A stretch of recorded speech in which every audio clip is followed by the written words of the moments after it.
আমাদের দেশ বা যে কোনো অবস্থানে থাকুন না কেন এই দুর্নীতি হয়, দুর্নীতি কি এবং কিভাবে হয়ে থাকে এটাই জানবো।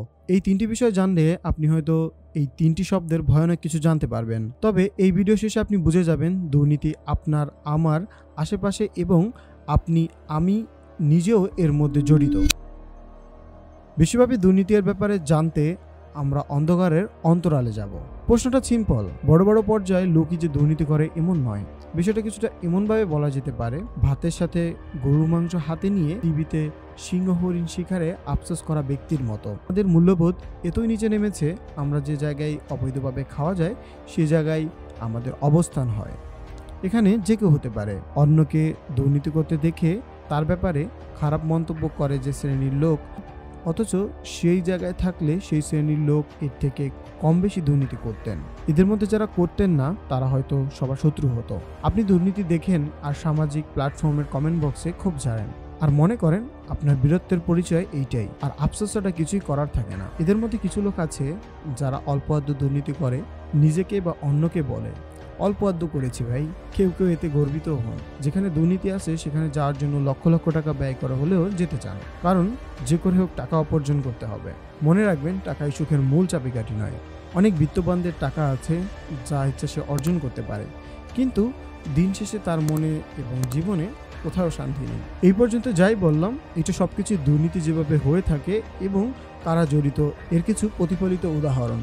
ভাবুন, আপনি অনেক গরিব, যদি থেকে থাকেন তাহলে তো বুঝবেনই। আপনাকে কেউ জাস্ট একটা সাইনের জন্য বলছে আর সে আপনাকে অনেকগুলো টাকা অফার করছে। আপনি মনে মনে এটাই ভাববেন যে এই টাকাগুলো দিয়ে আমি অনেক কিছু করতে পারবো। আপনার অভাব দূর হবে, আপনার শখের বাইকটি আপনি নিতে পারবেন। কম কষ্টে যদি পাওয়া যায় তাহলে কেই বা না করে। দেশে অনেক ভিক্ষুক আছে যারা রাস্তায় বসে যে টাকা ইনকাম করে আপনি হয়তো এত বছর লেখাপড়া করেও তা অর্জন করেন নাই। সো কিছুক্ষণ আগে যে বললাম সাইনের বদলে টাকা, আসুন বুঝাই বলি। আপনি অনেক টাকা দিয়ে একটি চাকরি পাইলেন, অবশ্যই দেশের সরকারি চাকরি। তাহলে আপনি যে এতগুলো টাকা দিয়ে চাকরি নিলেন, আপনি সেই টাকা তো আর জনসেবার জন্য করেন নাই। এখনকার সময় মেধার আর ভাগ্যের জোরে কয়জনে বা চাকরি পায়? এর থেকে একটা বিশাল পরিমাণ টাকা ছাড়া চাকরি বিশ্বাসই করে না। বিশ্বব্যাপী দুর্নীতি সব জায়গায় থাকে, তবে বেশি সাউথ এশিয়ায়। দুর্নীতি এমন একটি ভয়ঙ্কর রোগ যা গোপনে আমাদের সমাজের শিরায় শিরায় ছড়িয়ে পড়েছে। দুর্নীতি কি? এটা কি শুধু ক্ষমতার অপব্যবহার নয়, এটি মানুষের বিশ্বাসের সাথে প্রতারণা।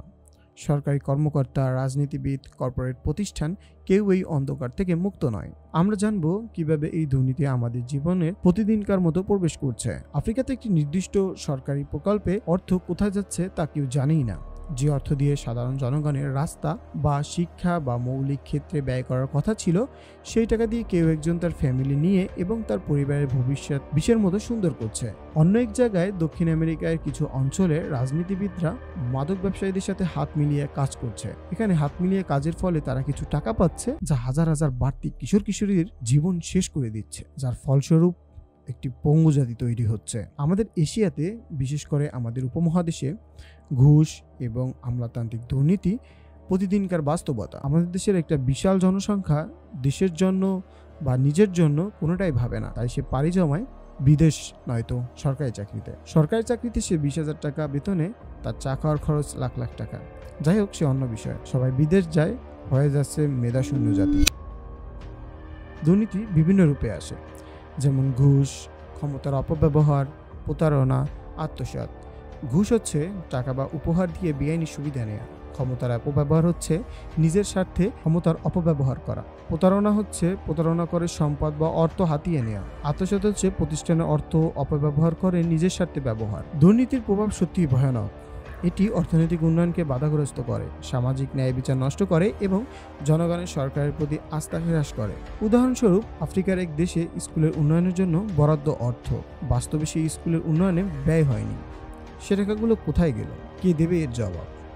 সবকিছুর পরে দুর্নীতির বিরুদ্ধে লড়াই চলছে বিশ্বের বিভিন্ন দেশে। দুর্নীতির বিরুদ্ধে নানা পদক্ষেপ নেওয়া হচ্ছে। বাংলাদেশে দুর্নীতি দমন কমিশন কঠোর পদক্ষেপ নিচ্ছে। ভারতেও দুর্নীতির বিরুদ্ধে কঠোর আইন প্রণয়ন করা হয়েছে। দুর্নীতির বিরুদ্ধে লড়াই করতে হলে আমাদের সবার আগে প্রয়োজন জনগণের সঠিক শিক্ষা। জনগণকে সচেতন করতে হবে এবং সঠিক মূল্যবোধের শিক্ষা দিতে হবে। পাশাপাশি সরকারের উচিত দুর্নীতির বিরুদ্ধে কঠোর আইন প্রণয়ন এবং তার বাস্তবায়ন নিশ্চিত করা। বিশেষজ্ঞদের মতে দুর্নীতি প্রতিরোধ আমাদের সবাইকে একসাথে কাজ করতে হবে। আমরা যদি একসাথে লড়াই করি তবে নিশ্চয়ই এই অন্ধকার দূর করতে পারব। দুর্নীতি থেকে আমাদের বাঁচতে আমাদের সতর্ক থাকতে হবে এবং সেই সাথে আমাদেরকে এর বিরুদ্ধে প্রতিরোধ করতে হবে। একটি প্রতিবাদ দুর্নীতি কমাবে না, তবে এর সাথে সংশ্লিষ্ট ব্যক্তিবর্গ সচেতন হবে। মনে রাখবেন, আপনার চুপ থাকা ঠিক তেমন শরীরে একটি মূল অঙ্গ যেমন নষ্ট, এর ফলে শরীরের সবটাই কেজো হয়ে যায়, তেমনি আপনার চুপ থাকা আপনার কাল হতে পারে। বাংলাদেশের অবস্থান দুর্নীতির দিক দিয়ে বিশ্বের 13তম, যা আগের থেকে ভালো। এর আগে আমাদের অবস্থান ছিল 12। আপনারা যদি দুর্নীতির বিরুদ্ধে সচেতনতা বৃদ্ধি করতে চান তাহলে আমাদের চ্যানেলটি সাবস্ক্রাইব করুন, এই ভিডিওটি শেয়ার করুন এবং কমেন্ট বক্সে আপনার মতামত জানান। আমরা বিশ্বাস করি এর সাথে কাজ করলে দুর্নীতির বিরুদ্ধে লড়াই করা সম্ভব। তাহলে প্রশ্ন উঠে, আপনি কিভাবে দুর্নীতির সাথে জড়িত? কথায় আছে, যে অন্যায় সহে এবং যে অন্যায় করে উভয় অপরাধী। কিভাবে? অন্যায় ছোট করে দেখার জন্য আমরা অন্যায়কে প্রশ্রয় দিয়ে ছোট বড় করে দেখি। মনে রাখবেন, অন্যায় কোনো পরিমাপক বিষয় না। আজকের মতো এখানেই শেষ করছি, তবে দেখা হবে পরবর্তী ভিডিওতে। ততক্ষণ পর্যন্ত ভালো থাকুন এবং দুর্নীতির বিরুদ্ধে সচেতন থাকুন। ধন্যবাদ।